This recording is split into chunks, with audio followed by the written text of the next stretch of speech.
சனிக்கிழமையும், ஞாயிற்றுக்கிழமையும் இந்த 2 நாள்ல நான்வெஜ் சாப்பிடலான்னா என்னதோ போல தான் இருக்கும். அப்படிதான் இன்னைக்கும். நான்வெஜ் இல்லன்னு கொஞ்சம் வருத்தத்துல தான் இருந்தேன். அப்படிதான் என் அம்மா இன்னைக்கு கொஞ்சம் மீன் வாங்கிட்டு வந்தாங்க. அதுதான் கணவை மீன். அந்த கணவ மீன கிளீன் பண்ணாங்க. கிளீன் பண்ணதுக்கப்புறம் ஒரு கடாயில கொஞ்சமா தண்ணி போட்டுக்கிட்டு, இந்த கிளீன் பண்ணி வச்சிருக்க மீனையும் போட்டு, மஞ்சள் பொடி போட்டு, உப்பும் போட்டு வேக விட்டாங்க. அது ஒரு பக்கம் இருக்கட்டும். இன்னொரு மசாலாவ ரெடி பண்ணுவோம்னு சொல்லி, இப்ப ஒரு கடாய் எடுத்துக்கோங்க. கடாயில இஞ்சி பூண்ட தட்டி சேர்க்கணும். அப்பதான் ஃப்ளேவர் நல்லா இருக்கும். இதுல மஞ்சள் தூள், மல்லிப்பொடி, கரம் மசாலா, மிளகாய் தூள் இதெல்லாம் போட்டுக்கிட்டு நல்லா வதக்கி விட்டுக்கணும்.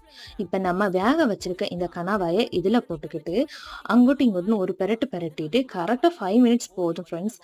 லோ ஃப்ளேம்ல வச்சுக்கிட்டு மேல கொத்தமல்லியும் போட்டுக்கிட்டு கஸ்தூரி மெத்தியும் போட்டு சாப்பிட்டா டேஸ்ட் சூப்பரா இருக்கும். இது வெரைட்டி ரைஸுக்கும் நைட்டு தோசைக்கும் செம காம்பினேஷனா இருக்கும். இதை ட்ரை பண்ணி பார்த்துக்கிட்டு எப்படி வந்திருக்குன்னு கமெண்ட் பண்ணுங்க. நம்ம சேனல் சப்ஸ்கிரைப் பண்ணி ஃபாலோ பண்ணுங்க.